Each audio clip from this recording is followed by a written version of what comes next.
अरबी ज़बान का लफ्ज़ है जो हयात से निकला है और हयात के मायने ज़िंदगी हैं। इसका मतलब ये हुआ कि किसी भी माशरे या फ़र्द में हया का होना ज़िंदगी की अलामत है। हया इंसान की ज़बान, उसकी निगाहों, समात और कदमों को गलत कामों से रोके रखती है। जब इंसान में हया ना रहे तो वो बेहिस हो जाता है। उसे ना तो गुनाह का एहसास हो पाता है, ना ही अल्लाह की नाराज़गी का डर रहता है। हया इंसान को बदअखलाक़ी व बदतहज़ीबी से बचाती है।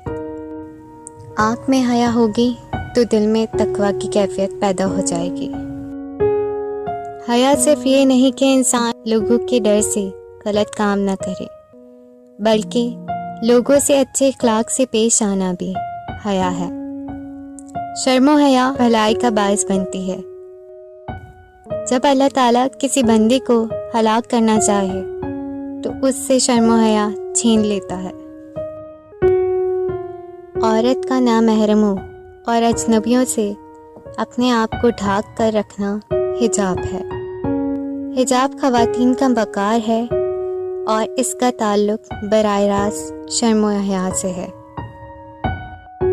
हमें जिस सबक को पढ़ने की सबसे ज़्यादा ज़रूरत है वो इंसानियत का है।